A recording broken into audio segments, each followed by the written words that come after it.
La ilahe illallah Muhammed Resulullah deyiptir. İhlas-ı kelime nemesi ya dedik. Peygamber Aleyhisselam basar hadisi vardı şu hakkında. Mefhumu şeyler Peygamber aydıptır.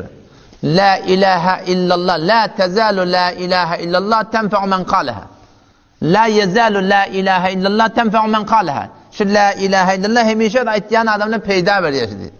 Ve teruddu anhumul azabe ve nikme.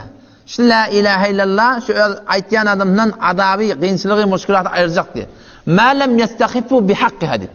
Madami ki şu la ilahe illallah hakkını kutayi etmediler, şu la ilahe illallah peyda verecek diye. Hudayi hakim, Allah padişah, min zindiginde şu padişah dediğin adam peyda verecek. Madami ki şu hakkında kutayi etmediler. Bir sorattır ya Resulullah. Kîlev mel istigfâhu bihakkiha. Kâlu ev mel istigfâhu bihakkiha. Ayette ya Resulullah. La ilahe illallah hakkına kutayi etmediler. Kutahi ne emniyet etti? Yadharul amelu bime'asillah. Aşkara günah kasır edip ya. Fela yunkaru ve la yugayyar. Ne etmediği var ya. Ne yürekten kıyın oraya. Ne var oturuşunu aydıp son katın marmur kedip ya. Terek adam bile bilen. Şuna la ilahe illallah padişah peyda vermiyor şu adamı. Eğer bir adam şu günah kaçırıkta bilen geçse Allah biliyor son günah mı olur? Yani ulamalar şuna ediptir.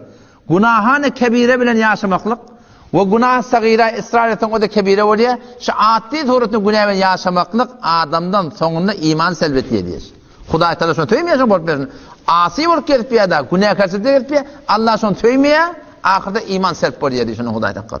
Yani şu bir adam bir de gelip öyümüde halan yerine divanı koyup, halan yerine parça koyup, halan eşitip gelip verdi, doğman için, gitmeyen için, haçam gidecek kabli yani. Bu da şu da, alem mulka Huda, der mulka Huda, masiyet ne kuni, alem mulka Huda, sen şu halan işin edip verdin, Allah'tan mulkunna, Huday'tan tövmeyen daha değil. O Huday'tan tövmese, şu ahirden Allah'ın narda da, şu adam imanlı gitmesi kıyım oluyor Müslüman olun. O zaman şu da inşallah günahkar olmayan yok. Allah Teala Erhamur Rahimin, tövban af, hemşi bir de açık. Hemişe Hudaya öyle Peygamber'e varmak ezmetmeli, hacet namazı okuyup dua etmeli, kavu adamıyla bile gelmeli, kitap okuyun burada, kavu kitapları okuyun, behterin dostur adama, kavu navarları görmeli, kavu khana adamıyla katlaşmalı, ta ki benim imamım ne mesela, hep hazır eten inşallah.